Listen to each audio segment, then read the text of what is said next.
Civil work માટે contractor સાથે તમારો અનુભવ કેવો રહ્યો? બહુ ખરાબ. એટલે એવા ઘણા બધા લોકો છે જે લોકો વિડીયોમાં કોઈ ઇન્ટરવ્યુ નથી આપતો કે ક્યાં કહેતા નથી, બધા અંદર અંદર સેન કરે છે. ઇનર આપણને ખબર ના પડે આ વસ્તુ આપણી દિવાલ છે સ્ટ્રેટ નથી, અડધો ઇંચ ઉપરથી આડી અવળી છે. એ અડધો પોણો ઇંચ આપણે જ્યારે ઇન્ટિરિયર કરાવીએ છીએ ને, ફર્નિચરનો કામ કરાવીએ છીએ ને, ત્યારે એ વસ્તુની ખબર પડે છે. એના લીધે આપણને ઘણા પ્રોબ્લેમ્સ થાય છે. એના લીધે આપણો એક્સપેન્સ ઘણો બધો વધી જાય છે. કન્સ્ટ્રક્શનનો કામ કરાવ્યો છે એમાં ફિનિશિંગમાં મને કોઈ બી 0% મજા સેટિસ્ફાઈડ છું. 0% સેટિસ્ફાઈડ. 0%. એવું નથી કે બસ ખાલી વ્યવસ્થિત રીતે એને એડજસ્ટમેન્ટ કરવાનો છે, બટ એ કારીગરોને એ વસ્તુથી કોઈ ફરક નથી પડતો. કેમ કે પછી કે હું એવી રીતે કરાવતો કે ભાઈ અત્યારે હોલ પૂરતા મારી પાસે રૂપિયા છે તો મને હોલની ડિઝાઇન બનાવી આપો. બાકી મોસ્ટલી સિંગલ પ્લાસ્ટર જ કરાવે. મને ટ્રબલ પ્લાસ્ટર કરાવવો પડ્યો લેવલ અપ લેવા માટે દિવાલોને. જે મેન જે પહેલાથી જે તમને સમસ્યા નડતી આવતી એના લેવલ અપ માટે તમે 3 વાર એને પ્લાસ્ટર તોય બી કન્સ્ટ્રક્શનમાં અનલિમિટેડ મને પ્રોબ્લેમ આવ્યો. કોન્ટ્રાક્ટરની છે, કોન્ટ્રાક્ટરને રાખ્યો શું કામ છે? મારો મોટો જોવાતો તો કોન્ટ્રાક્ટરને રાખતો નથી ને. એ છેલ્લે એમણે મને એમના વર્ડ હતા કે તને કોઈ કારીગર નથી મળ્યા બીજા. અમે લોકોએ ઇન્ટરવ્યૂ લેવાનું સ્ટાર્ટ કરી દીધું હતું અને સડનલી અમારા પાસે એક વિડીયો આવ્યો જે વિડીયોમાં એક વ્યક્તિ કઈ રીતે એજન્સીના ખરાબ કામથી પરેશાન છે, એના ઘરમાં પાણી આવે છે અને કેટલી તકલીફો પડે છે. એવો વિડીયો અમે ઇન્સ્ટાગ્રામ પર જોયો અને એમનો સંપર્ક કર્યો. પ્રોફેશનલી એ રોક સ્ટાર છે, બહુ સારા શોઝ કરે છે અને અમે એને મળવા ગયા અને એમણે અમને વિસ્તૃતમાં માહિતી આપી કે કઈ એજન્સીમાં એમને કઈ પ્રોબ્લેમ થઈ અને એને સોલ્યુશન કઈ રીતે કર્યું. એ મારા ખ્યાલે વિડીયોમાં તમે સારી રીતે સમજી શકશો. ફોર માય હોમ લોકોના ઘર બનાવવાના અનુભવને ડોક્યુમેન્ટ કરી કન્સ્ટ્રક્શન અને રિયલ એસ્ટેટ ઇન્ડસ્ટ્રીની સાચી સમજણ તમારા સુધી પહોંચાડવાનો પ્રયત્ન કરી રહ્યા છે.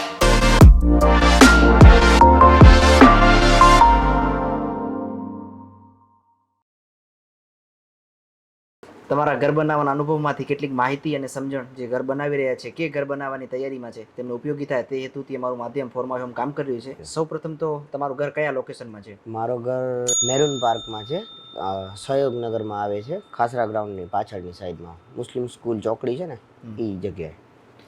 પ્લોટની સાઇઝ કેટલી છે અને કેટલા સ્ક્વેર ફૂટ બાંધકામ છે, કેટલા બીએચકે છે?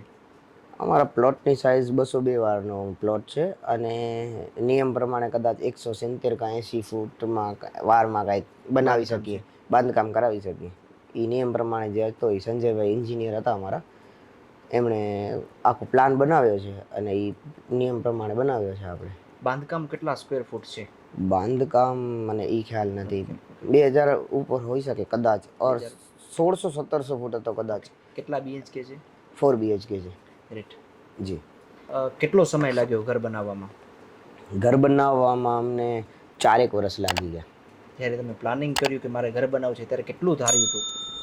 ઘર બનાવવાના ટાઈમે તો અમારો એપ્રોક્સિમેટલી બજેટ હતો 30-35 લાખ રૂપિયા. કેમ કે મારા ફાધર રિટાયર થવાના હતા, એ પોલીસમાં હતા અને એ રિટાયર થવાના હતા 2 વર્ષમાં.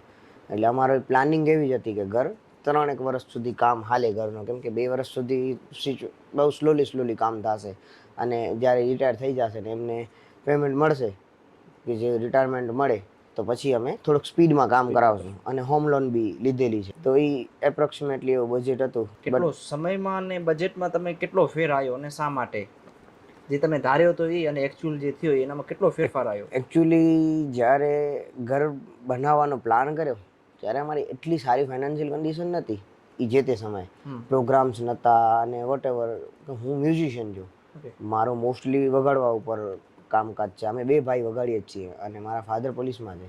તો એમની સેલેરી જ્યાં સુધી આવતી ત્યાં સુધી અમને કોઈ બી એમ નહીં, એટલે અમે એક અમારી લિમિટમાં કામ કરાવતા કે ભાઈ આટલી સેલેરી છે ને આટલા રૂપિયા અગર અમને મળે છે, અમના પ્રોગ્રામના પેમેન્ટ મળે છે તો અમે આ રીતે કામ કરાવીએ. અને માલિકની મહેરબાનીથી થોડોક ઘણો કામ વધતો ગયો માર્કેટમાં ને અમને બી કામ સારો મળ્યો બંને ભાઈઓને, તો થોડાક ઘણા રૂપિયા અમે બી કમાણા, એ બી અમે ઘરમાં નાખ્યા. ફાધરના રિટાયરમેન્ટના રૂપિયા આવ્યા એ બી ઘરમાં નાખ્યા અને હોમ લોન લીધી. જે આપણી ઇન્કમ સોર્સ હતો પૈસાનો એ મોસ્ટલી બધા પૈસા ઘર બનાવવામાં આપણે નાખી દીધા. ધાર્યું તો એવું કે આટલા રૂપિયા થશે?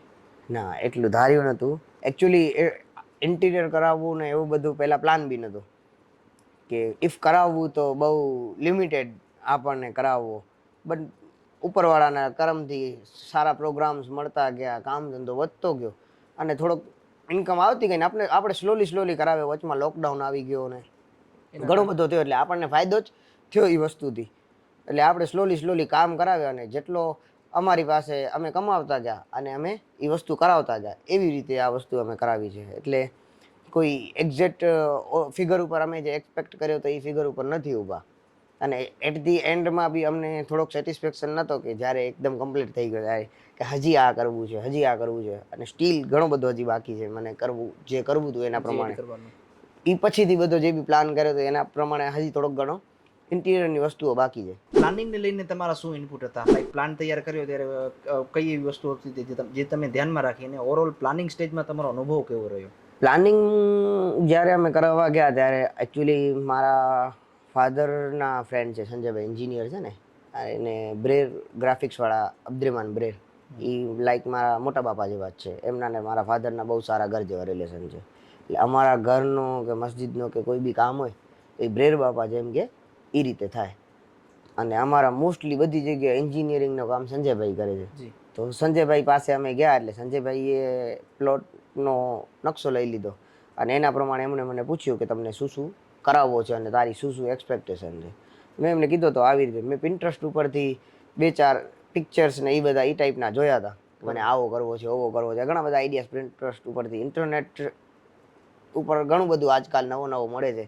તો મેં એ ઘણો બધો રિસર્ચ કર્યો હતો ને મેં એ પ્રમાણે મેં એમને પ્લાન આપ્યો હતો કે મને આ રીતે મને અહીંયા બેડરૂમ જોઈએ છીએ, આવી રીતે વિન્ડો જોઈએ છીએ કે આ રીતે આ વસ્તુ કરવી છે. તો એમણે એ પ્રમાણે મને આખો ઘર પ્લાન કરી આપ્યો અને બહુ સારું પ્લાન કરી આપ્યો. ઘરનો પ્લાનિંગ અમને જેવો ખપતો હતો એ વસ્તુમાં આજની તારીખમાં અમે સેટિસ્ફાઈડ છીએ કે ના, અમે જેવી રીતે પ્લાન કર્યો હતો એ રીતે ઘર બનાવવા પાછળ અમને એ એક ખુશી છે. કેમ કે એમણે મોસ્ટલી ઘરમાં દરેક જગ્યાએ વિન્ડો રાખી છે અને અલ્ટરનેટિવ વિન્ડો રાખી છે કે ઇફ અહીંયાની વિન્ડો ઓપન રાખું છું તો એની સામે બી વિન્ડો છે. એટલે અહીંયાથી પવન આવે છે તો અહીંયાથી નીકળી જાય, અહીંયાથી આવે છે તો અહીંયાથી નીકળી જાય. એકદમ બંધ ને એક્ઝોસ્ટ ન થાય એના માટે. એટલે એમણે એ બહુ ઘણી બધી વસ્તુ નોટ કરી અને એ આખો પ્લાન કર્યો હતો. બીજી કઈ એવી વસ્તુ હતી વિન્ડો સિવાય? બીજા કેવા એવા પોઈન્ટ હતા કે જે તમે એમને કીધા ને એક્ઝિક્યુશન થયું ને તમને મજા આવી? મને કિચન એ રીતે, કિચન અને હોલ બંને એક રીતે સાથે જોઈતા હતા અને એક રીતે અલગ જોઈતા હતા. તો એમણે એ રીતે મને એ બી પ્લાન કરી આપ્યો. મારા મમ્મી પપ્પાનો રૂમ નીચે જોઈતો હતો અને બેન માટે પણ રૂમ નીચે જોઈતો હતો. તો એ બી એ લોકોએ અમને જેવી રીતે જોઈતું હતું એવી રીતે એમણે પ્લાન કરાવી આપ્યો. અને સ્ટેરી કેસમાં રિવર્ટ સ્ટેરી કેસ જોઈતા હતા. નીચેની સાઈડથી બી સ્ટેરી કેસ એવા ને એવા લાગે. તો એ વસ્તુ બહુ થોડીક ડિફિકલ્ટ બેસતી હતી મારા સાઇઝના પ્રમાણે, પણ એમણે બહુ જ સારી રીતે એમને એડજસ્ટમેન્ટ કરાવી આપ્યો.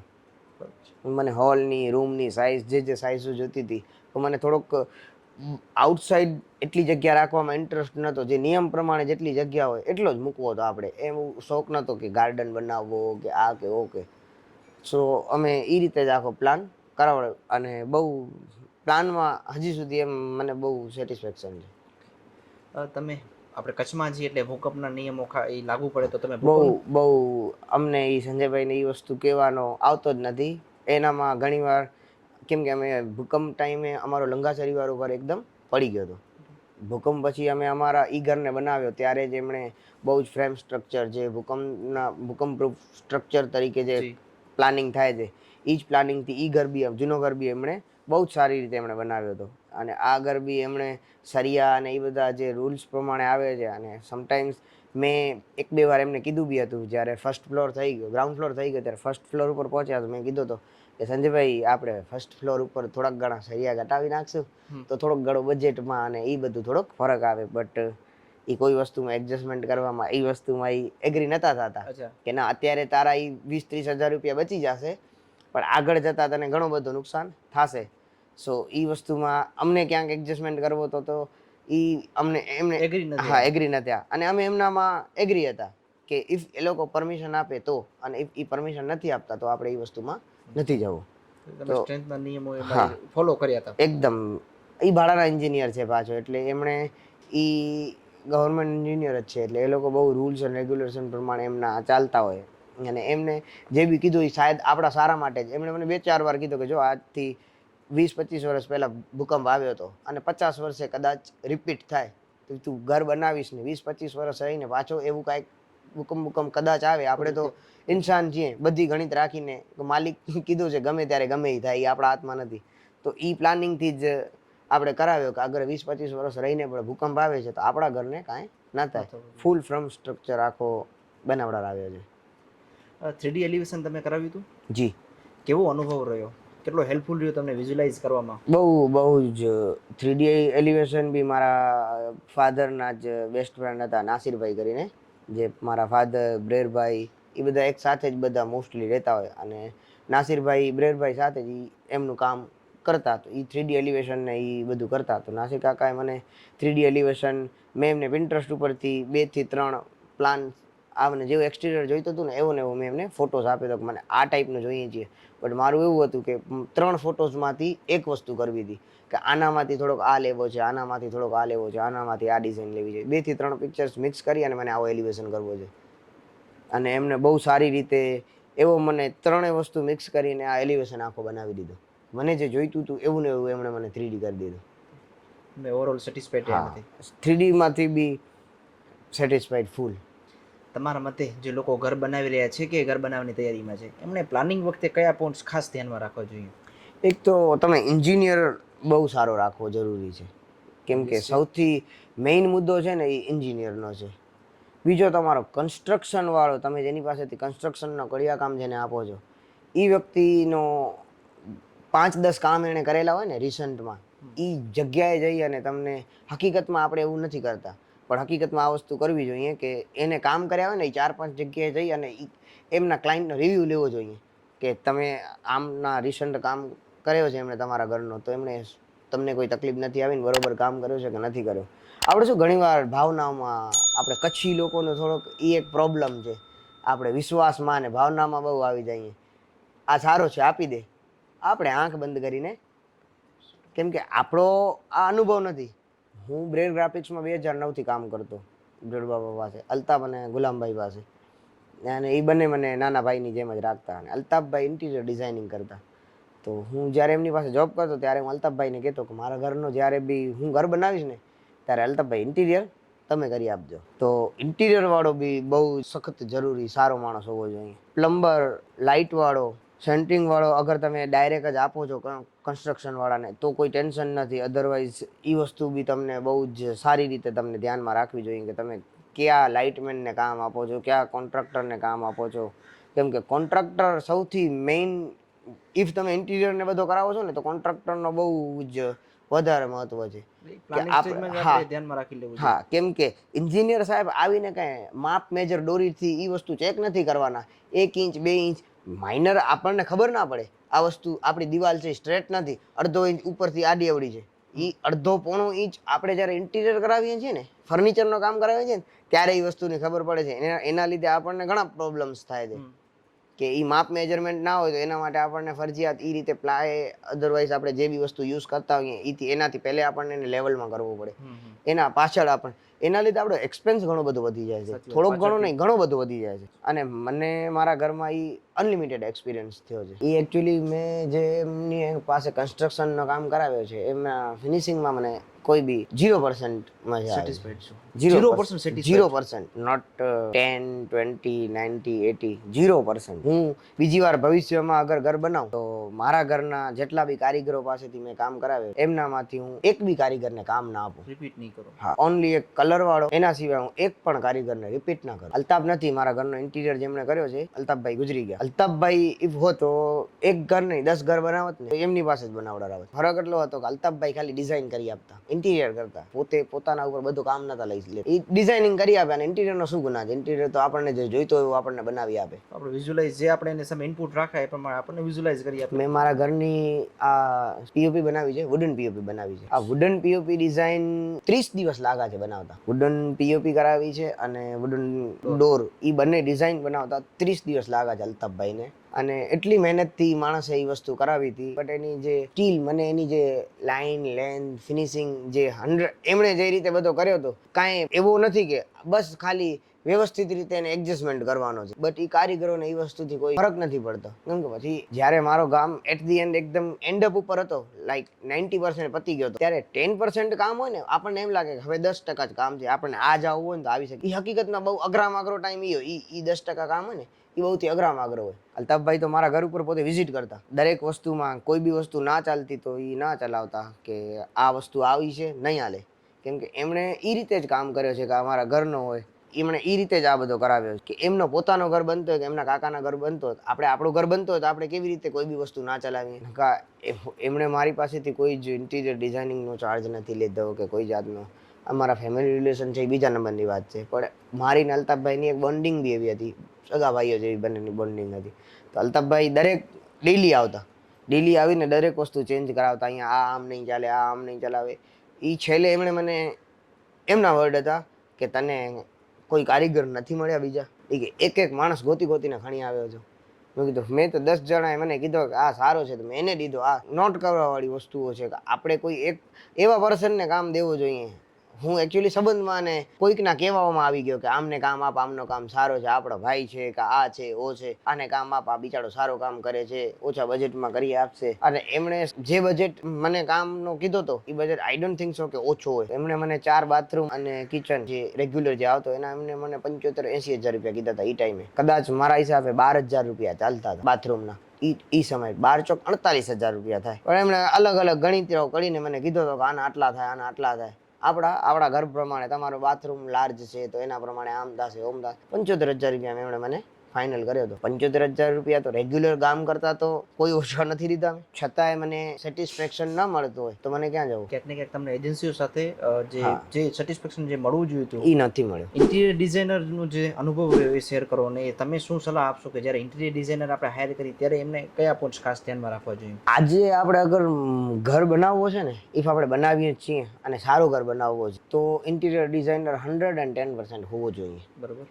કેમ કે આપણે પિક્ચર્સ ઘણા બધા કાઢી લઈએ. આજે આખો ઇન્ટરનેટનો જમાનો છે અને પિન્ટરેસ્ટ એક એવી સાઇટ છે કે જે સાઇટ ઉપરથી તમારા ડ્રીમ ઘરના તમને ડ્રીમ લોકેશન, ડ્રીમ વ્યૂ કે તમારે કિચનની બી તમને 4 દિવાલ અલગ અલગ જોઈએ છે તો એના તમને ચાર ઓપ્શન મળી જાય. હોલ છે તો હોલમાં તમે કઈ જગ્યાએ શું કરી શકો એ તમને દરેક વસ્તુ પિન્ટરેસ્ટ આપી દે છે. તમારો બેડરૂમ, સ્ટેરીકેસ, પીઓપી, લાઇટિંગ દરેક વસ્તુ પિન્ટરેસ્ટ આપી દે. તમે ડાયરેક્ટ કેમ કોઈ બી કારીગરને આપો? એ કારીગરને તમે આપી દીધો એ ફોટોસ ઉપરથી તો એનામાં પ્રોબ્લેમ્સ થયા, મિસ્ટેક્સ થઈ, એને મિક્સ કરવાનો છે તો એ બધો આપણાથી ના. એ ટેકનિકલ વસ્તુ છે. કોમ્પ્યુટરમાં બેસાડે સાઇઝ પ્રમાણે એના પ્રમાણે ડિઝાઇન કરે. એ 2 થી 3 વસ્તુને મિક્સ કરવાની છે તો એ મિક્સ કરે ઓર એ પોતાની રીતે સજેશન આપે આપણને. આપણે તો ત્યારે ફોટો સારો લાગવો એટલે 4 ફોટો જોયા, 4 ફોટા મને ગમે, એક દિવાલ પીળી, એક નીલી, એક લાલ, પછી નથી ગમતી તો કોની પાસે જવું?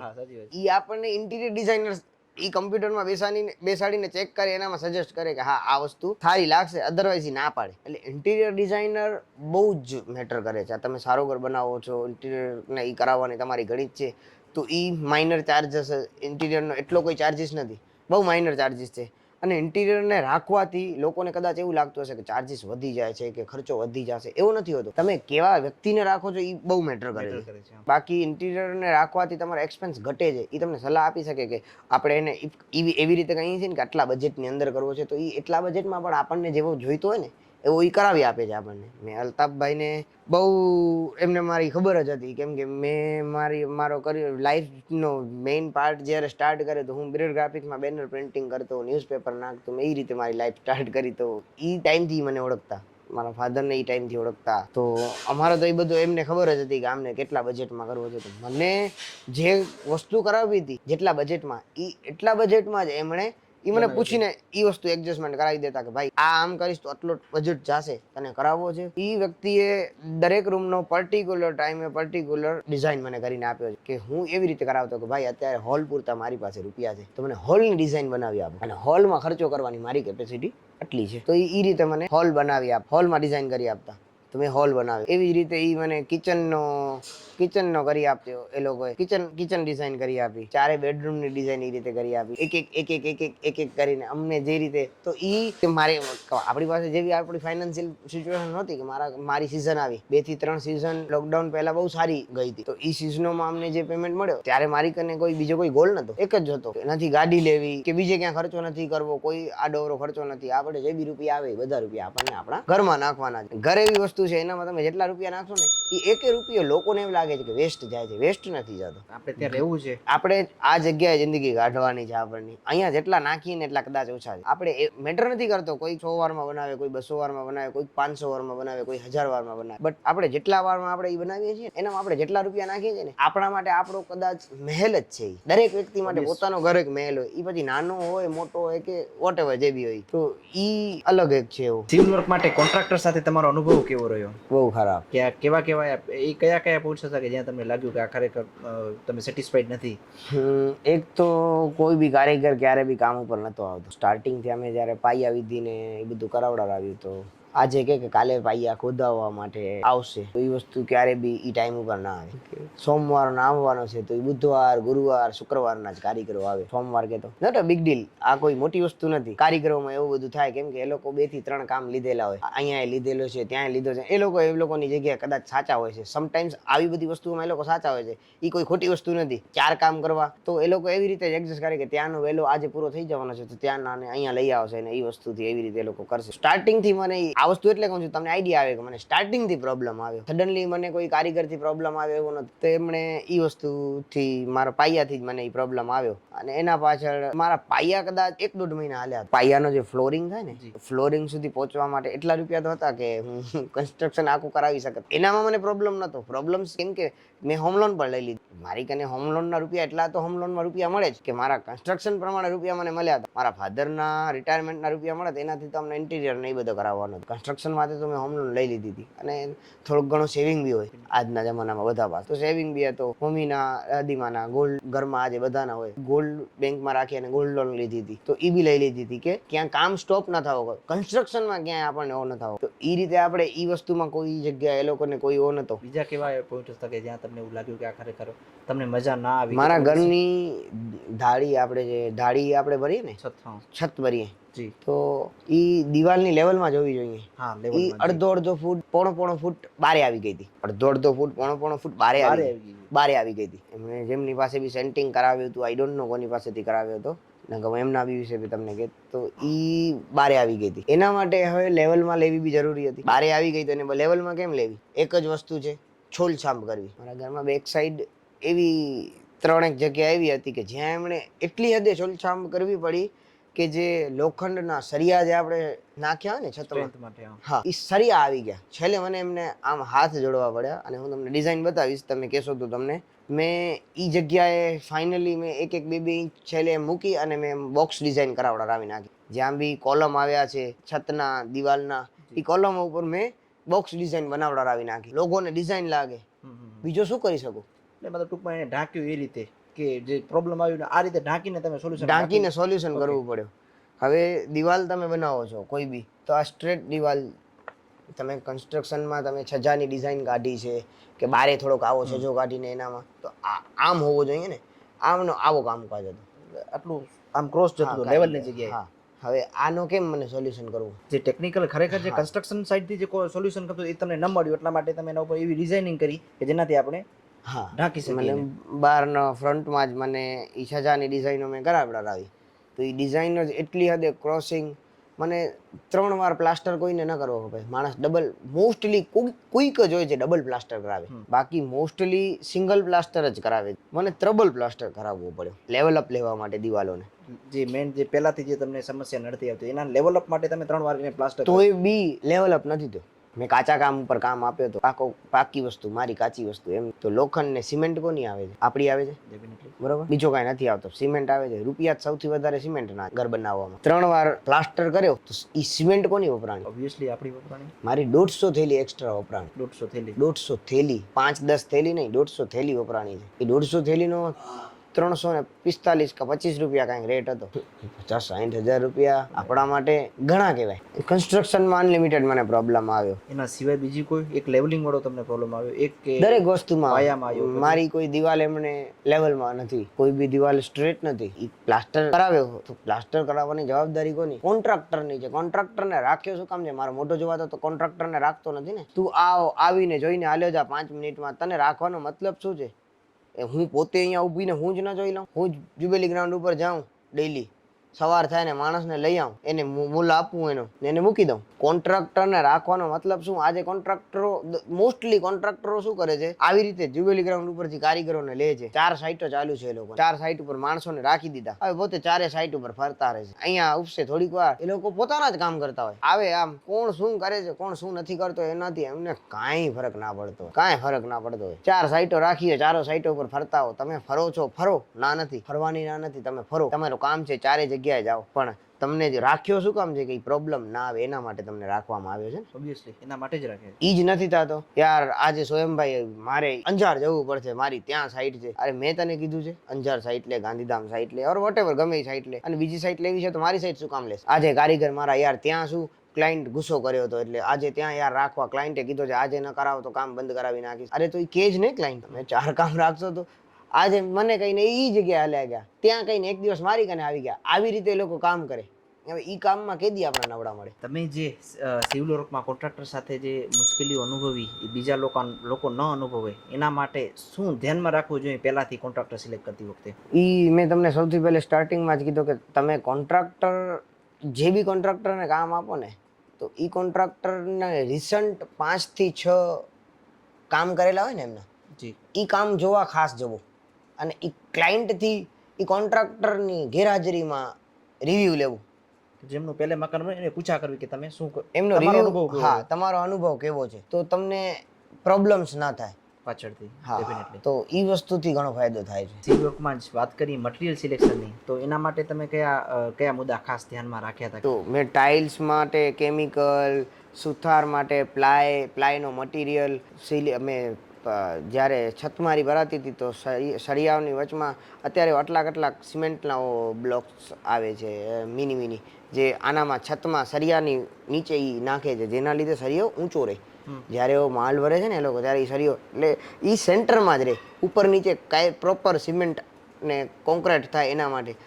તો એ દરેક એક નાની વસ્તુ એમણે બહુ કરી હતી, નોટ કરી હતી, અને એ દરેક એક વસ્તુ એમણે કરાવડાવી હતી, ઇમ્પ્લિમેન્ટ પણ કરાવી. હા. પ્લમ્બિંગ કામમાં તમારો અનુભવ કેવો રહ્યો? પ્લમ્બિંગ કામમાં મારો અનુભવ સારો બી કહી શકાય ને ખરાબ બી કહી શકાય. સારો અનુભવ કઈ રીતે રહ્યો એ તમને પહેલા તો કહી દઉં. અમને ઠંડો પાણી બી આવી શકે ને ગરમ પાણી બી આવી શકે એવી બધી સુવિધાઓ કરાવવી હતી, તો એ બધી સુવિધાઓ આવી ગઈ. એ સારો એટલા માટે કહી શકાય કે આપણને જે ખપતો હતો એ મળી ગયો, ચોઇસીસ પ્રમાણેનું મળી ગયું. અને ખરાબ એ રીતે કે જે જેમ જોતો હતો ને એ એમ નથી મળ્યો, પણ જેમ જોતો હતો એ એમ નથી મળ્યો. હાથ પગ દબાવી, જીવો બાપા કરીને, 500 ફોન કરીને, પ્લમ્બરને ફોન કરું કે કાલે આ કરવાનો છે આવી જાજો. પ્લમ્બર મને ડેટ આપે 10 દિવસ 15 દિવસની એપોઇન્ટમેન્ટ કેમ લઈએ આપણે, એમ એપોઇન્ટમેન્ટ મળે આપણને. 15 દિવસની એપોઇન્ટમેન્ટ પાછળ પ્લમ્બરના રીઝન્સ મળે કે આજે મારા મધરની તબિયત નથી એટલે હું અમદાવાદ દવા લેવા માટે આવી ગયો છું. કાંઈ ના બોલી શકીએ આપણે, બધાની ફેમિલી ફર્સ્ટ પ્રાયોરિટી. પાછું અઠવાડિયું 10 દિવસ નીકળી જાય, અઠવાડિયા 10 દિવસ પાછળ વાઈફની તબિયત બગડી જાય, વાઈફની તબિયત બરોબર થવા પાછળ બીજો પ્રોબ્લેમ્સ આવી જાય. મહિના દિવસ, 1.5 મહિનો, 2 મહિના, 3 પ્લમ્બર આવ્યા. મેં સૌથી પહેલા પ્લમ્બરને કામ આપ્યો તો એક પ્લમ્બર પાયાનું કામ કર્યો. એ પ્લમ્બર પાયાના કામ પાછળ એને મોટો કામ મળી ગયો તો એને પેટામાં બીજાને આપી દીધો કે હવેથી તમારો આ જોવા આવશે ને આને જ કહેજો બધો. એ પ્લમ્બર આવ્યો, એને આપ્યો, અડધો કામ ઈ કરીને ઈ ભાઈ ચાલ્યા ગયા. એમણે પેટામાં ત્રીજાને રાખ્યો, ઈ બારે હાલ્યા ગયા, તો એમને નવું કામ મળી ગયું પોતાનું, એમણે ત્રીજાને મોકલ્યો. હવે અને 3 કારીગરો મને એવા મસ્ત મળ્યા કે કોઈ પણ ભાઈ ટાઈમ ઉપર નતા આવતા કામ કરવા માટે. કોઈ બી એક બી કારીગર પાસે એટલો ટાઈમ નતો કે આજે, કેમ કે એ લોકો મને એક તો એ ખબર નથી પડતી કે કારીગરો ઈ આપણાથી બિહેવિયર એ લોકોને એવું હોય છે કે લાઈક એ લોકો ફ્રીમાં કામ કરતા હોય કે આપણા ઉપર એહસાન કરતા હોય ને એવો કામ કરતા હોય એ લોકો. હકીકતમાં હું તમને પૈસા આપું છું, શેના રૂપિયા આપું છું? કામ કરવાના આપું છું. લાઇટ વાળાને આપણે કહીએ કે ભાઈ કાલે છત ભરવાની છે, આવી જાજે, કાલે છત ભરવાની છે, લાઇટિંગનો તારો કામ હમણાં આવું છું, 10 મિનિટમાં આવું છું, અડધી કલાકમાં આપું છું. આપણને આપણી ધાડી ભરવાની છે તો એ આપણને 3-4 દિવસ પાછળ ઠકેલવી પડે. એ ભાઈ પાસે ટાઈમ જ ના હોય. એટલે બધા કારીગરો ખબર નહીં એ રીતે, એટલે મોસ્ટલી કયા પર્સનને તમે એવો નથી કે આ બધાથી થાય છે. આ મારા એક્સપિરિયન્સ છે, મેં જેમને કામ આપ્યો તો એમનો મને આવો ખરાબ એક્સપિરિયન્સ થયો છે. સારા બી હોય છે, એક્સપિરિયન્સ બહુ સારો બી હોય છે. મેં જેમને કામ આપ્યો તો એમનો કામ નહોતો સારો, એમના એક્સપિરિયન્સ આપણને બહુ ખરાબ એક્સપિરિયન્સ મળ્યા છે આપણને. મેં જે પ્લમ્બિંગમાં કીધું કે જેનામાં પ્લમ્બર જે છે એમને સબ પ્લમ્બર રાખી દીધા, પેટા પ્લમ્બર એમ કરીને તમારે 3 પ્લમ્બર જે ચેન્જ કરવા પડ્યા, એ બીજાને ન કરવા પડે એના માટે એ શું સોલ્યુશન હોઈ શકે? એક તો મારાથી મોટામાં મોટી ભૂલ ઘર બનાવવા ટાઈમે એ થઈ કે મેં કોઈ એગ્રીમેન્ટ નહોતો કર્યો. રિલેશન માં મેં કામ આપ્યા બધાને, કે કોઈક ફાધરને ઓળખીતો હતો, તો કોઈ બ્રેર બાપાને ઓળખીતો હતો, તો કોઈક એન્જિનિયર સાહેબને ઓળખીતો હતો. તો એ બધાએ સજેશન આપ્યા હતા. કોઈએ મને ગલે રેપુટો નહોતો આપ્યો કે આમને કામ કરવો પડશે, પણ તમે અગર તમને એક્સપિરિયન્સ છે આમનો તો આપણે જોઈ શકીએ, હું ત્યાં હાજર રહી શકું. બટ એટલી બધી દરેક વસ્તુ તો મને ખબર ના પડતી હોય ને, ટેકનિકલ નોલેજ મને ન હોય. હું 2 વર્ષ દરેક દિવસ રાત ઘરમાં હોતો. અહીંયા આ ઘર બન્યો છે એના પાયાથી લઈ અને એન્ડઅપ થયો ત્યાં સુધી છેલ્લે ઇન્ટિરિયર કામમાં લોકડાઉનના 5-6 મહિના હતા. એ 5-6 મહિના હું ઘરમાં સૂતો બી અહીંયા, અને લોકડાઉનમાં બી મારા ઘરે કારીગરો કામ કરતા હતા, એ લોકો બી અહીંયા જ રહેતા. થોડાક 3 મહિના કામ બંધ હતો, તો એ 3 મહિનામાં મારા ઘરમાં જેટલો માલ હતો એટલા માલમાં એ લોકો અહીંયા જ રહેતા. એ લોકો 2 કારીગરો, તો એ 3 મહિના એ લોકોએ થોડોક ઘણો કામ કરીને એ લોકોએ કામ કર્યું, કેમ કે મેં એમને ઉધડો આપી દીધો હતો કામ સ્ક્વેર ફીટ ઉપર. એટલે એ મને મૂલનો કે ડેનો કે એ કોઈ મેટર નહોતો કરતો, અને કારીગરો એમને ધીમે ધીમે કામ કરતા હતા. મને ક્યાં પ્રોબ્લેમ હતો, મારા માટે તો સારો જ હતો, મારા ઘરનું કામ થાય છે. તો એ 3 મહિના આવી રીતે થયો. એના પાછળ જ્યારે 3 મહિના પાછળ લોકડાઉન એવો ખુલ્યો હતો કે અમુક ટાઈમ પૂરતો સાંજ સુધી ટાઈમ ખુલ્લો હોય જેનામાં તમે માલ લઈ લો, ત્યારે અમે માલ બધો એડજસ્ટ કરીને રાખી દીધો હતો કે પછી કામ કરે. તો એ લોકો લોકડાઉનમાં અહીંયા જ રહેતા મારા ઘરે, અને અહીંયા કારીગરો કામ કરતા. ફર્નિચર કામમાં તમારો અનુભવ કેવો રહ્યો ઓવરઓલ, અને શું સલાહ આપશો? ફર્નિચર કામમાં મારી સલાહ એવી છે કે ઇફ પોસિબલ હોય ને તો લોકલ માણસને કામ આપવું. મીન્સ આપણે જેને ઓળખતા હોઈએ ને, આપણે આજકાલ બારેવાળા કારીગરોને બહુ કામ આપીએ છીએ. ગુજરાતથી બારેના કારીગરો ઘણા બધા આવી ગયા છે. એ કારીગરો હકીકતમાં છે બી કોસ્ટ, આપણા કારીગરો કરતા છે બી કોસ્ટલી, અને એ લોકો કામ બી બહુ સારું બતાવે છે અને બનાવે પણ છે. પણ એ લોકો જેટલો વેસ્ટ કરે છે ને, લાઈક 35 થી 40% વેસ્ટ માલ કરે છે એ લોકો. ડોન્ટ નો, મેં મારા ઘર બનાવવા પાછળ મારા કાકાનું ઘર મેં બનાવ્યો. મેં મારા ઘરને પોતે આવી રીતે બનાવ્યો, પણ એનામાંથી હું એટલો શીખ્યો કે મારા કાકાનું ઘર મેં બનાવ્યું ને, એનામાં અમે કોઈ ઇન્ટિરિયર વાળો નહોતો, કેમ કે ત્યારે અલ્તાફભાઈ ગુજરી ગયા. મેં મારા કાકાનું ઘર પોતે બનાવ્યો. સુથારે પ્લાયનો એક આટલો ટુકડો વેસ્ટ જવા નથી દીધો. ઈ સુથારે, લોકલ સુથારે એક આટલો ટુકડો વેસ્ટ જવા નથી દીધો. ત્યારે મારા ઘરનો 4 છકડા ભરેલો પ્લાયવુડ વેસ્ટ ગયો હતો. 4 છકડા ભરાણા હતા. પ્લાયવુડ એટલો વેસ્ટ ગયો હતો. તો મેં બી ઈ જ કામ કરાવ્યો. મોસ્ટલી જે ડિઝાઇન મેં મારા ઘરે કરી, ઈ જ ડિઝાઇન મારા કાકાના ઘરે થઈ જાય. મારા કાકાને એવો જ હતો કે જેવો આપણો આ ઘર છે એવો ને એવો ઈ ઘર હોવો જોઈએ. થોડીક સાઈઝ નાની, બટ માલ તો યુઝ થતો હોય ડિઝાઇનમાં જેટલો. 4 છકડાનો 1 છકડો તો વધવો જોઈએ. એક 1.5 ફૂટનો ટુકડો નથી વધતો. બ્લુ કલરના જે નાના છકડા આવે છે ને રેગ્યુલર, 4 છકડા ભરાણા હતા નીચે ઉપર સુધી. એટલો માલ તો એમણે વેસ્ટ કર્યો છે. દરેક વસ્તુ 3 વાર 4 વાર બનાવી. અરે ભાઈ તારાથી નથી થતી, ના પાડી દે મારા બાપ. કાંઈ બી એને વસ્તુ બનાવવી છે, એને બનાવી ન થઈ, તોડો ફેંકો. એવી કઈ વસ્તુ હતી કે જે બનાવીને પછી તોડીને પછી ફેંકી દીધી? મોસ્ટલી નકા 4 છકડા કેમ ભરાય? સૌથી પહેલે તો એ લોકો કહે કે પ્લાય જે આવે છે એ પ્લાય શેપમાં નથી હોતી. એટલે એ પ્લાયને મેં તો આ વસ્તુ જોઈ છે, તો એવી રીતે જોઈ છે કે ઇફ લેવલિંગમાં નથી તો એ કેટલું લેવલિંગ ના હોય, mm 2 mm 3 mm, તો એ કટરથી થઈ શકે છે. એ લોકો 1.5-2 ઇંચ ઉપર 3 ઇંચ જેવો 4 સાઈડથી કરી નાખતા, કાપી નાખતા. હા, આઈ ડોન્ટ નો, મને તો ત્યારે મને એટલો એક્સપિરિયન્સ નતો. હવે તો અનલિમિટેડ આવી ગયો છે. કદાચ હું પોતે કન્સ્ટ્રક્શન ચાલુ કરું આજે, કોઈકનો બી ઘર પોતે બનાવી લઉં. મારા કાકાનો બનાવ્યો છે મેં. તો એ જ રીતે મેં મારા ભાઈના રૂમમાં, હવે પિન્ટરસ્ટ એવી વસ્તુ આવી છે જેના ઉપરથી મોસ્ટલી અમે બધી ડિઝાઇનો પિન્ટરસ્ટ ઉપરથી ને કાઢી છે. અને અલ્તાફભાઈ એ સાઈઝમાં એ બધી વસ્તુઓ બેસાડી અને એડજસ્ટમેન્ટ કરી આપી. એ ડિઝાઇન અમે આપણા કારીગરને આપી. એ કારીગરને ડિઝાઇન આપવા પાછળ એ કારીગરે 6 વારી બેડની બેક ડિઝાઇન 6 વાર બનાવી. ડેલી તોડી નાખે. અને 6 વાર મારા બેડની ડિઝાઇન તોડી. છેલ્લે 6ઠી વાર હું થાકો તો મેં આમ હાથ જોડ્યા, આજે જેવી બનશે ને ફાઇનલ આ થશે એ એપ્રૂવ. કેમ કે તું તોડી નાખે, તું એમ કહેશ કે હું કારીગરી ના ખાલી જેટલા સ્ક્વેર ફીટ થશે ને એટલા લઈશ, પણ માલ તો મારા બાપનો જાય છે. તું તારા તે 10 સ્ક્વેર ફૂટના રૂપિયા લઈશ, પણ 10 સ્ક્વેર ફીટમાં તું વસ્તુ 100 સ્ક્વેર ફૂટની વાપરીને 10 સ્ક્વેર ફૂટ બનાવી દે, તો એ તો મને મોંઘી જ પડવાની છે. ઓબ્વિયસ છે. મેં CNC ડિઝાઇન કરાવી છે મારા ડોરમાં. તો CNC ડિઝાઇનનો તમે મટીરિયલ જુઓ તો હવે એ લોકો એનામાં એમ કોણી ઉપર ગોળ કેમ ચોંટાડી દઈએ કોઈકને, આયરો ગોળ ખાઈ લે, ખાવું હોય તો કેમ ખાવું. એ લોકોએ મને કીધું આ મશીનથી થશે, આમ થશે, ઓમ થશે, CNC કરાવી આપો તો હું આવી રીતે કરી આપીશ. એ લોકોએ જે વસ્તુ કીધી દરેક વસ્તુ એ લોકોને કરી આપી. હવે આ બધી વસ્તુ નીકળી આવી છે બારે, તો હવે મને કોને કહેવું? એ લોકોને કહીએ છીએ તો એ લોકો કહે છે અમારી ભૂલ નથી, તમારી ભૂલ છે. ભૂલ તો મારી જ છે કે મેં તમારા ઉપર વિશ્વાસ કર્યો ને તમને કામ આપ્યો. એ ભૂલ છે આપણી, બીજી તો કોઈ ભૂલ નથી. વિન્ડો અને ડોરમાં મટીરિયલ સિલેક્શનમાં કયો મટીરિયલ ઉપર તમે સિલેક્શન ઉતાર્યું, કેવો અનુભવ રહ્યો? એકચ્યુઅલી મને વિન્ડોઝમાં તો એલ્યુમિનિયમ સેક્શનમાં જવું હતું, બટ અમુક સજેશન્સ હતા કે એલ્યુમિનિયમ સેક્શન્સમાં એટલી સેફટી નથી ને, એ ના કરાવાય ને વુડન જ કરાય. ને ઘણો બધો એમ સાંભળવાનો થતો હતો અને ફોર્સફુલી હતો અને ફાધરને ઘણા બધા લોકો ફોર્સ કરતા, રિલેટિવ્સ બધા પ્લાનિંગ કરવાવાળાઓ બી ઘણા બધા લોકો એમ ફાધરને ટૂંકમાં ફોર્સ કરતા. તો એમણે કીધું કે આપણે તો વુડનમાં જઈએ. તો સડપટ નાકા ઉપર એક સુથાર છે ઇસ્માઇલભાઈ મણિયાર કરીને, અમે એમની પાસેથી વસ્તુ ફાઇનલ કરાવડાવી.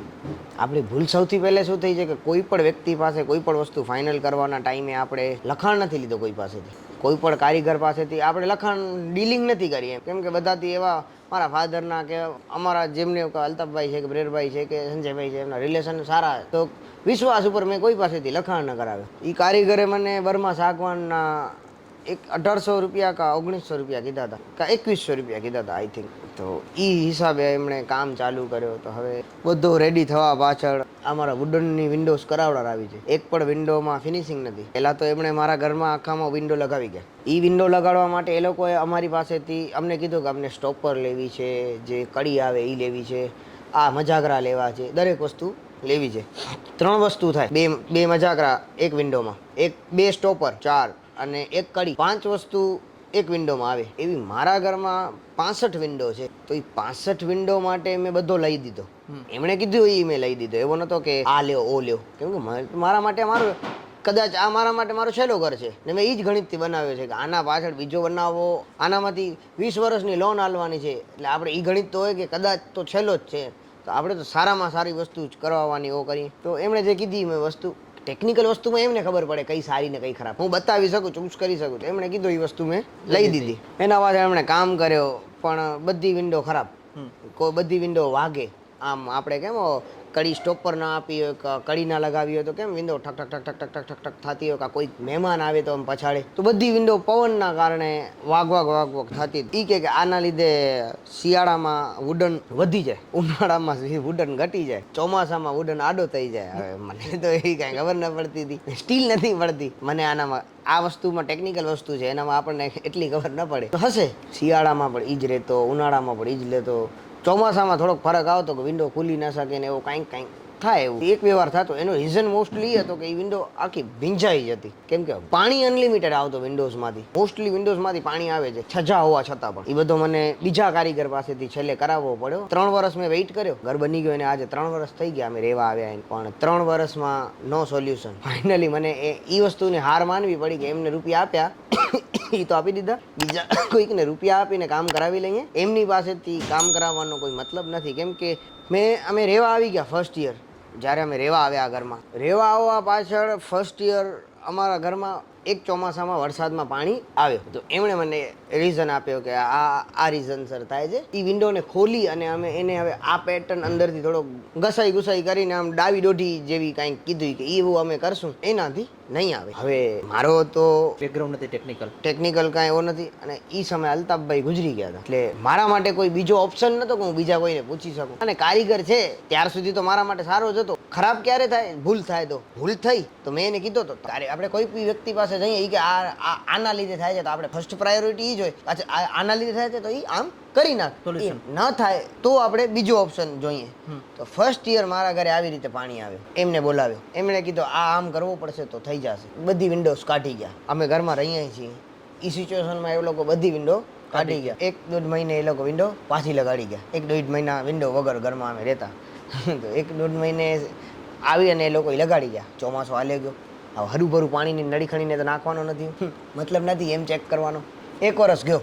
બીજા વર્ષે આવી વસ્તુ થઈ લીધી, પાણી આવ્યો. એમણે મને કીધું કે હવે આ છજામાં પ્રોબ્લેમ છે, આનામાં આમ છે, ઓનામાં આમ છે, આમ કરાવશો તો રબડ કરાવવી પડશે, આ કરાવવું પડશે, ઓ કરાવવું પડશે. એ કરાવડાવે. બીજો વર્ષ ચોમાસો લઈ ગયો. ફાઇનલી આ 3જો વર્ષ આવ્યો. અને આ 3rd ટાઈમ જ્યારે વરસાદ આવ્યો ને ત્યારે 2 વાર કલરની પણ સિમેન્ટની દિવાલની એક કેપેસિટી હોય સેન કરવાની. 3જી વારમાં તો નુકસાન ચાલુ થાય. 3rd ટાઈમમાં મારા ઘરની જે મારા સ્ટેરિકેસ વાળી વિન્ડોઝ છે એના ઉપરથી કલર ને બધો નીકળવાનો ચાલુ થઈ ગયો. અને આ યર તો વરસાદ એવો હતો એટલે એટલો વરસાદ આવ્યો કે હું મેન્ટલી ડિસ્ટર્બ થઈ ગયો અનલિમિટેડ, કે આ હવે નહીં કરાવું તો બગડી જશે, તો આ વસ્તુનું સોલ્યુશન હું કરાવડાવું. તો એ વસ્તુ માટે મેં ફાઇનલી બીજા કારીગરને ગોત્યો અને બીજા કારીગરો પાસેથી મેં કામ કરાવડાવ્યું. એમની પાસેથી મેં જે બી કામ કરાવ્યું, મારી સ્ટેરી કેસમાં બી મને ક્યાંય મજા ના આવી. એ લોકોએ મને કીધું કે ઓલ્ડ મટીરિયલ યુઝ કરશું.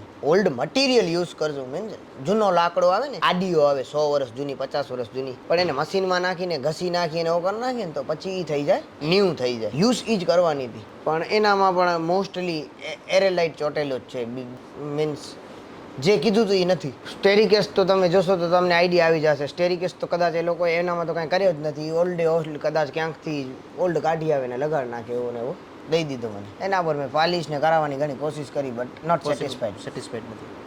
વિન્ડોના ડોરમાં બી જ પ્રોબ્લેમ, વિન્ડોમાં બી પ્રોબ્લેમ, અને આ બધા પ્રોબ્લેમ્સ 3 વર્ષથી હાલે છે. એ દરમિયાન એ કારીગરથી મારો એવો એક્સપિરિયન્સ થયો કે એ કારીગર પાસે એક માણસ ગામમાં જ્યાં બી કામ કરવા જાય ને તો એ મારા ઘરના વિડીયોઝ બતાવતો કે આમના ઘરનો ઇન્ટિરિયર અમે કર્યો છે. એ લોકોએ કાંઈ જ નથી કર્યો. મારા ઘરની વિન્ડો અને ડોર બનાવી છે. ખાલી 2 જ વસ્તુ કરી છે. જે વસ્તુમાં મને 0% સેટિસ્ફેક્શન છે. મારા રૂપિયા તૂટા છે. મેં જેટલા બી રૂપિયા નાખ્યા છે એટલા રૂપિયા મારા તૂટા છે એ ઘરમાં, એ વસ્તુમાં. તો એક જગ્યાએ હું ત્યાં ગયો હતો. હું ત્યાં એમના કારીગર, એની કોઈ કારીગર સાથે એનો માણસ કામ કરતો હતો, તો હું એનો કામ જોવા ગયો હતો મારા કાકાના ઘરે કામ કરાવવા માટે. હું એક રૂમ જોઈને બીજા રૂમમાંથી ઉપર ગયો. ઉપર જતો હતો ને તો એને મકાન માલિકને કહેતો હતો કે આમના ઘરનો અમે આવડો ઇન્ટિરિયર કર્યો છે ને અમને પૈસા નથી આપ્યા ને અમારા પૈસા ખાઈ ગયા છે ને આ ને ઓ ને કાંઈ ના બોલ્યો. હું નીચે આવી ગયો, મારા ફાધરથી વાત કરી કે આવી રીતે આમ બોલે છે તો આપણે શું કરવું એમનું.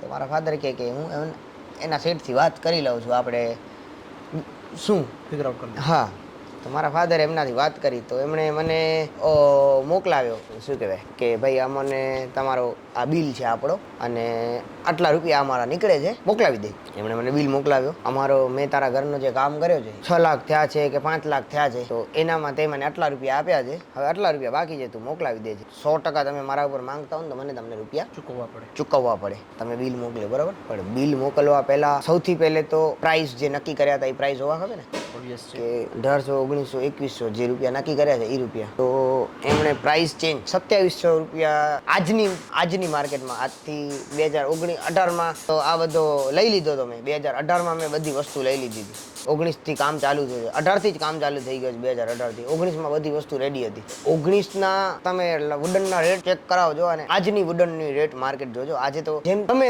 માર્કેટ 10 રૂપિયા ડાઉન નથી થઈ, કમસે કમ 10 રૂપિયા આપતો ગઈ જ છે. એમણે 2700 રૂપિયા રેટ મારા બિલમાં લગાડીને મોકલાવડાવ્યા. પહેલા જ એનામાં જ આપણે કરવો પડે. પણ એ બધું ડિસ્કસ ક્યારે થાય? પહેલા તો મને કામ જોઈએ છે, એ કામ કરી દો. એના પાછળ રેટની વાત તમારાથી ક્લિયર કરું કે ભાઈ મને આનામાં પ્રોબ્લેમ છે, આ વસ્તુ આવી છે, આ વસ્તુ એવી છે. એના હિસાબે મોકલાવી દીધો. અને જે બી એ લોકોએ વેસ્ટ કર્યો છે એનો બી મારા ઉપર, કે સ્ટેરી કેસમાં મારા 5 ધોકા વેસ્ટ ગયા છે. સ્ટીલ આવા ધોકા છે એ આમ સડે છે મારા ઘરમાં પાછળ. આ જે મેઇન થાંભલા છે એવા થાંભલા એ લોકો બનાવે, પ્રોપર ના થાય તો એ બારે ફેંકી દે. તમે જે ચોકઠો બનાવવાનો છે એ તો તમે 10, હું તો મને જે મળ્યો એના રૂપિયા હું આપું. તમે ટેબલ લેવા જાઓ છો તો તમે તો એક ટેબલ તમને જોઈતી હતી, ગમે એ ટેબલના રૂપિયા દેવાના છો ને. એ ટેબલ બનાવવા 10 ટેબલો તમને બનાવવી પડી, તો 10 ટેબલ ફેલ ગઈ તો એની મારી હું શું કરું? તમે જે રૂપિયા ડન કર્યા એટલા રૂપિયામાં મેં તમને હા પાડી છે અને તમે એ વસ્તુ કરો છો તો એ તો તમારા ઉપર હોવો જોઈએ. તમે કે એને શું કહેવાય કરી શકો છો કે મારા ઘરની સ્ટેરીકેસ મને 1.5-2 લાખ રૂપિયા ઉપર પડી છે. મારા કાકાના ઘરની મેં સ્ટેરીકેસ 40,000 રૂપિયામાં કરાવડાવી લીધી, આના કરતા સારી, ઈ જ લાકડાની. તો ઈ બધા પ્રોબ્લેમ્સ હતા. મેં એમને બોલાવ્યો ફાઇનલી કે ભાઈ આવો આપણે મળીને વાત કરી. મેં એમને કીધું કે આપણે આ રેટમાં નક્કી કર્યો છે તો તમે આ રેટ કેમ લગાવીને બતાવો છો, આ રેટ કેમ? તો એમણે કીધું કે ઈ સમયે અલગ રેટ હતા, અત્યારે અલગ રેટ છે. અત્યારના રેટથી મને શું સોન થોડી લીધો છે તમારી કનેથી? મેં ગોલ્ડ તો લીધો નથી તમારી પાસેથી કે રેટ હાઈ જશે. નથી શેર બજારમાં હું કે અપડાઉન વાળો કામકાજ હોય. રેટ તો જે ફિક્સ કર્યા હોય એ જ રેટ હોવા જોઈએ. તો એ ઇશ્યુ હતો. ધેન એ લોકોએ મને કીધું કે તને હજી સુધી અમને લાખ રૂપિયા આપ્યા છે ખાલી. મારી કને તો 30-40 લાખ રૂપિયાનો જેટલો બી ડેટા હતો, મેં જેટલા બી લોકોને મારા ઘરનું કામ 30-40 લાખમાં મારો ઘર બન્યો છે, તો મેં એના માટે જેટલા બી રૂપિયા લખ્યા છે દરેક કારીગરના કે આ કારીગરને આટલા રૂપિયા આપ્યા, આ વસ્તુ લીધી તો સિમેન્ટવાળાને આટલા આપ્યા, આને આટલા આપ્યા. અગર 40 લાખની વસ્તુમાં 100 જણા કદાચ આવે છે, 99 જણા એમ એક્સેપ્ટ કરે છે કે આનામાં જેમ લખેલો છે, જેટલા રૂપિયા ફિગર લખેલો છે એટલો જ ફિગર એને અમને આપ્યો છે, તો કોઈ એક વ્યક્તિમાં તો હું ઓબ્વિયસ છે કે ખોટું ન જોઈ શકે. બરોબર એમના કહેવા પ્રમાણે 50,000 રૂપિયા મેં ઓછા આપ્યા છે અને મારા બિલ પ્રમાણે મેં એમને 1.5 લાખ વધારે આપ્યા છે. એમણે જે મને ફાઇનલી બિલ આપ્યો આ ફિગરનો બિલ આટલા રૂપિયા, તો આટલા સ્ક્વેર ફીટ પ્રમાણે એ લોકોએ જે રેટ મને આપ્યા છે એ રેટ પ્રમાણે તો એકચ્યુઅલી મેં એમને 1.5 લાખ રૂપિયા એક્સ્ટ્રા આપ્યા છે. તો આ બધો જે મને હવે ખર્ચો પડે છે, જે મેં આનામાં વિન્ડોઝમાં જે કડી ને મજાગરા ને એ બધા આવે, 5 વસ્તુઓ આવે, 5 વસ્તુઓ તો એમણે બધી ટેમ્પરરી મંગાવી હતી. તો મને પછી એમણે કીધું, જ્યારે અમે ઘરમાં રહેવા આવવાના હતા એનાથી 10 દિવસ પહેલા કીધું કે આ બધી વસ્તુઓ લોકલ છે, આ નહીં હાલે, હવે તમારા ઘર માટે ફાઇનલ વસ્તુ તો હવે લેવાની છે. એ મારી 32 કે 38,000 રૂપિયાની આ વસ્તુઓ થઈ હતી, કડીઓ મજાગરા આવો. એના પાછળ પછી મેં જે લીધી એ 75,000ની થઈ. તો હવે એ રૂપિયા કોના? તે પેલા ટેમ્પરરીના જે જગ્યા એ મારા તો ડબલ રૂપિયા ગયા ને. અને રેટમાં પણ ફરક આવ્યો હશે, ઓબ્વિયસ છે. તે કોરોના વાળો જે પાર્ટ હતો, હા. પછી તો માર્કેટ બી હાઈ હતી કે બધો ડાઉન ગયો તો એના લીધે પછી તો જેને જેમ જે રેટ હાલતા એમ લેતા. પ્લાય મારા ઘરમાં હું લીધી ત્યારે 42 રૂપિયા હતી, પછી એન્ડમાં એ પ્લાયની કિંમત 60 રૂપિયા 62 રૂપિયા હતી. સીધું વધી ગયું 33%. તો એ નુકસાન તો મને જ ગયો. કદાચ એ 75,000માં મને પડ્યો એ બધો મટીરિયલ, એ કદાચ મને 60,000માં પડત. 60,000માંથી 38,000નો તો મેં પહેલે લઈ લીધો, તો મારા તો ખાલી 12,000 રૂપિયા વધારે રહીને મને એની જગ્યાએ મારા 75,000 તો વેસ્ટ ગયા. કે જે ટેમ્પરરી હતું ને પછી જે નવું કર્યું પરમાનન્ટ એના કારણે આ વસ્તુ થવા પાછળ તો એમને આજે બિલ લીધો, તો એ બિલ માટે અમે કોઈ ઘરે નતા. મારા ફાધર કામથી બહાર ગયા હતા અને હું શોથી મુંબઈ ગયો હતો. મારા ઘરે મારા વાઈફ હતા અને મારા મમ્મી હતા. તો એમનો દીકરો મારા ઘરે આવી અને મારા વાઈફને મારા મમ્મીને કહીને ગયો કે તમારો બિલ બાકી છે. આ બધું કાંઈ નહીં, પ્રોબ્લેમ્સ હજી સ્ટીલ છે જ, હું બધો તમને વિડીયોઝમાં બતાવી શકું, એનો કાંઈ નહીં. અને એનો દીકરો આવી અને મારી વાઈફ અને મારી મમ્મી સામે એમ કહીને જાય છે કે તમારા દીકરાને કે તમારા વરને કહી દેજો કાલ સુધી અમારો હિસાબ ક્લિયર નહીં કરાવી આપે તો હું તમારા ઘરના વિન્ડો અને ડોર કાઢી જઈશ. હું ભુજમાં નતો, હું મુંબઈ હતો. મારા વાઈફે મને ફોન કર્યો, વિન્ડો વાળા ને ડોર વાળા ભાઈ આવ્યા હતા એમ કહેતા. તમે કીધું અચ્છા. એમને ફોન કર્યો એટલે કાકાએ મને આપી થોડીક ઘણી ગારો. મારા ફાધર બહુ સારા માણસ છે, 5 ટાઈમ નમાજી છે, એ ગાર નથી બોલતા. પણ મારી તો સવાર બપોર સાંજ કચ્છમાં રહું છું ને આપણા કચ્છીઓની બોડી લેંગ્વેજ એક ગાર છે. આપણે કોઈકને બોલાવતા હોઈએ ને તો ગારથી જ બોલાવીએ, ભાઈ હોય કે ભાઈબંધ હોય, ગારથી જ આપણે બોલાવીએ. કાકાએ મને આવડી ગારો દીધી મા બેનની, તો ઓબ્વિયસલી મૂકવાનો તો છું નહીં. મેં કાકાને 25 એક્સ્ટ્રા જ દીધી હશે. કાકાને દીધી ગારો એટલે કાકાએ કરે બ્રેર બાપાને ફોન. બ્રેર બાપાએ કીધું શું થયો? તો કાકાએ મને મારી માને બેનની ગાર દીધી છે, એનાથી વધીને એનો દીકરો મારી માને મારી બાયડી પાસે જઈને એમ કહી આવ્યો છે કે વિન્ડોઝ ને ડોર કાઢી નાખીશ. તો એનામાં ટપણિયા હોય તો મારા ઘરની વિન્ડો ને ડોર કાઢી જાય, મને કોઈ જ પ્રોબ્લેમ નથી. મારા ઘરનો પ્રોબ્લેમ થયો છે એનો હું ગ્રાહક સુરક્ષામાં કેસ કરવાનો છું. આ પ્રોબ્લેમ્સ થયો છે એ સોલ્વ કરી આપો. અને તમે બિલ આપ્યો છે એના કરતાં તો મેં તમને વધારે રૂપિયા આપ્યા છે. મારી કરી તમે મને બિલ આપ્યો છે એના કરતાં તો મેં તમને વધુ રૂપિયા જ આપેલા છે ઓલરેડી, બરોબર.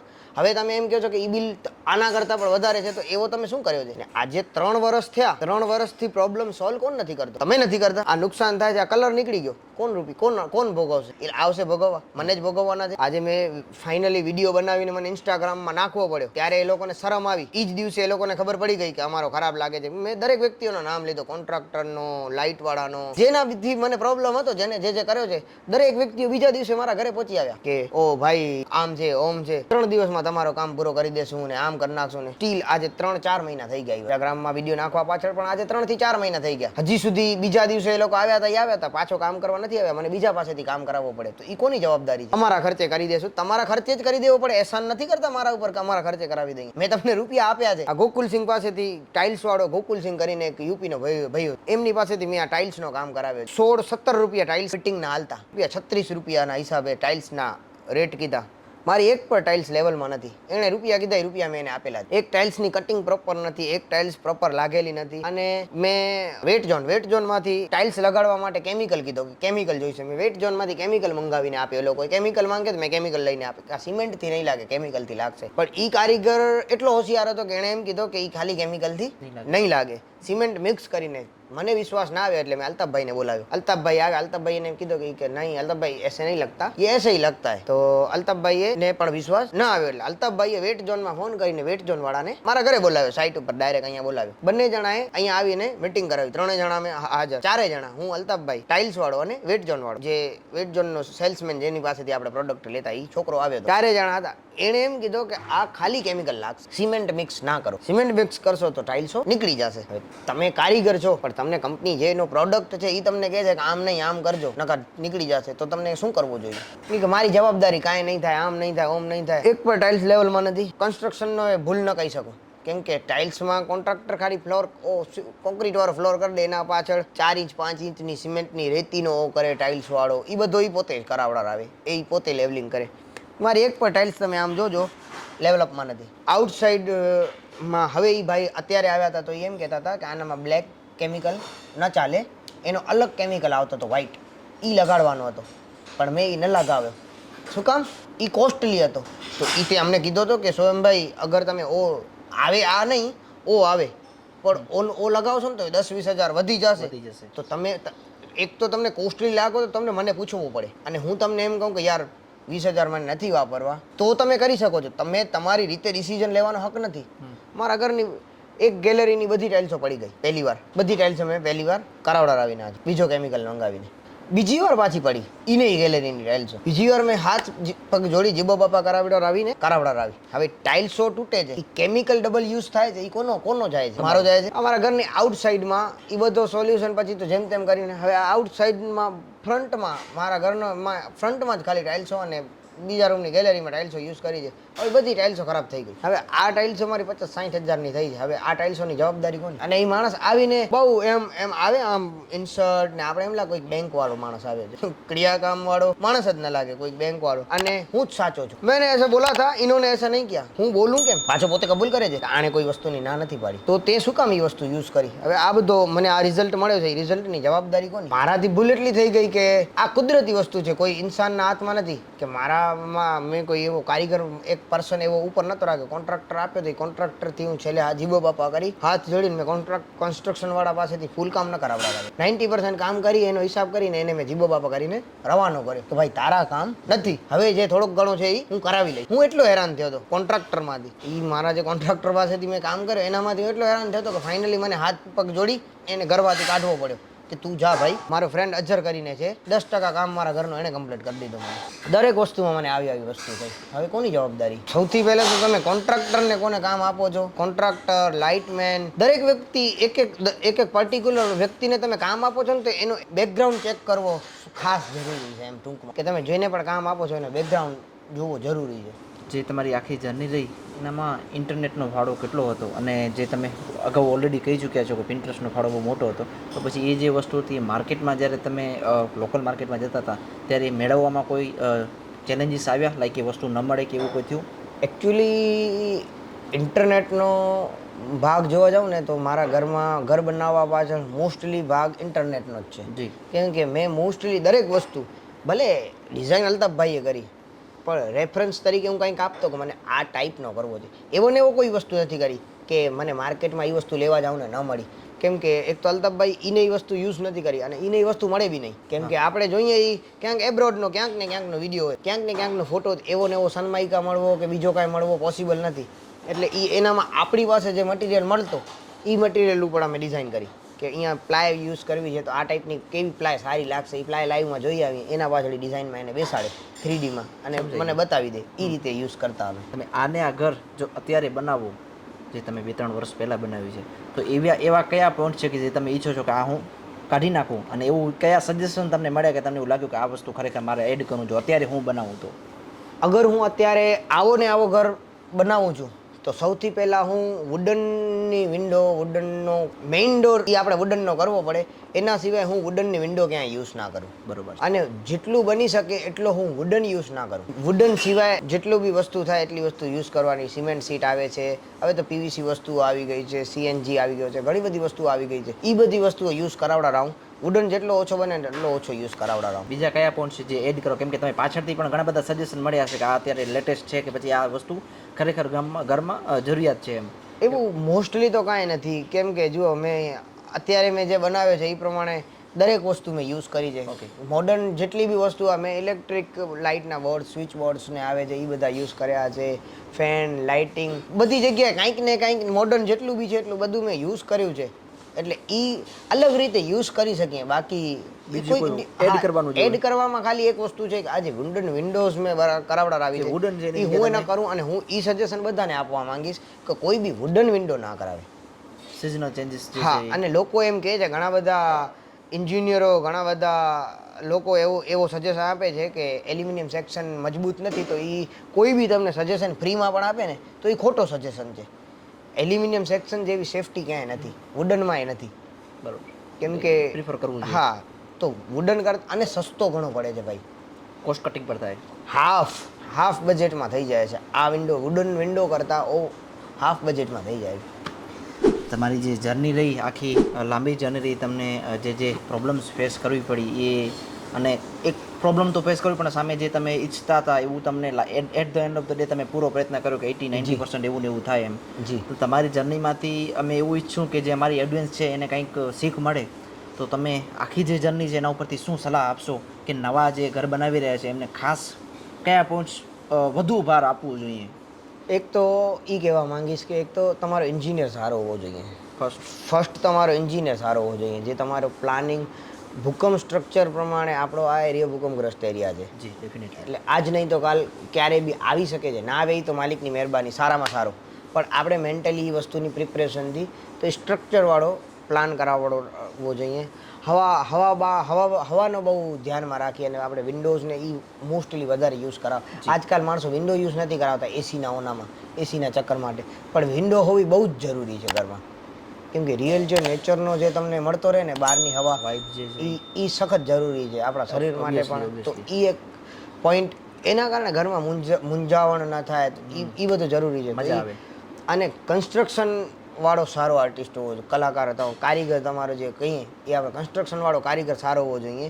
કે અને એનો રેફરન્સ લેવા તો સૌથી, કે તમે કોઈ તમને એમ કહે છે કે મેં આની કને કામ કરાવ્યો છે, કાં હું આને ઓળખું છું, આની પાસે કામ કરાવો છે, તો એની પાસે કામ કરાવવા પહેલાં એને 10 કામ કરેલા હોય ને 10 કામ ચેક કરી આવવાના, ફીડબેક લઈ લેવાનો. ફીડબેક લઈ આવવાનો.